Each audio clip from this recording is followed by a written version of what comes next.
The House of Horrors. Deep in the wilderness of Maine, near the small town of Greystone, stood an old wooden house. Empty and gloomy, it loomed on a hill, casting a long shadow over the dense forest.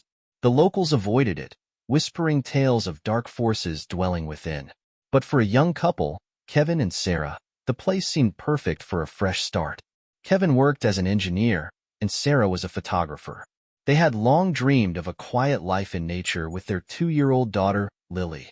When a real estate agent offered them the house at a ridiculously low price, they decided not to hesitate and moved in. The first week passed peacefully. Sarah admired the sunsets, photographing the forest and the house, while Kevin repaired the old doors and windows. But by the 8th day, they began to notice strange things. One evening, Sarah, scrolling through photos on her camera, noticed something unsettling. In the pictures of the house, shadows of people could be seen through the windows, even though no one was in the rooms at the time. "It's probably just a lens defect," Kevin said, though his voice trembled. But that same night, when they heard a noise like furniture crashing, everything changed. Sarah stepped out to check and saw one of the kitchen knives hovering in the air, slowly spinning. "Kevin!" she screamed, running to her husband. Kevin grabbed Lily, and together with Sarah, they retreated to the bedroom.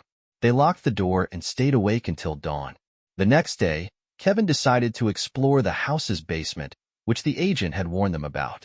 Opening the creaky door, he found old furniture, empty bottles, and strange drawings on the walls. Grotesque beasts and dwarves with large, hollow eyes. "They're just old graffiti," Kevin tried to reassure himself. But that night, the true horrors began. In the darkness, they heard the sound of small, heavy footsteps in the corridor. Sarah peeked through the crack in the door and saw them. Terrifying dwarves with pale gray skin, distorted faces, and long, spider-like arms. They whispered in a strange language and headed toward Lily's room. Arming himself with a wooden stick, Kevin charged at the creatures.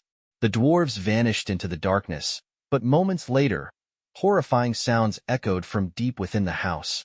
Roars and growls. Grotesque beasts, resembling wolves with multiple heads, emerged from the basement and lunged at the couple. Realizing they couldn't escape together, Kevin decided to distract the creatures. He shouted, "Run to the car. I'll hold them off." Sarah, clutching Lily, ran toward the exit. But when she glanced back, she saw one of the beasts catching up to Kevin. Grabbing a plank from the floor, Kevin struck the creature with all his might, sending it crashing into the wall. However, another beast grabbed his leg and broke it. Kevin felt excruciating pain, but fear for his family kept him conscious. One thought flashed through his mind: to reach the gasoline canister he had brought in after moving. Sensing Kevin's intention, the creature tightened its grip on his already broken leg. Only one hope remained: that Sarah and Lily would escape the house in time. Summoning all his strength, Kevin pushed the gasoline canister, spilling fuel everywhere. The beast, smelling the gasoline, leaped onto the wall.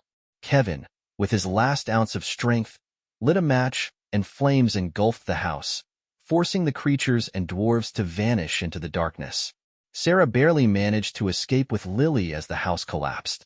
She screamed, but Kevin never made it out. The forest around them fell silent. Shaking with shock, Sarah got into the car and drove away. Back in town, she learned that the house had once belonged to a notorious occultist who conducted rituals to summon otherworldly forces.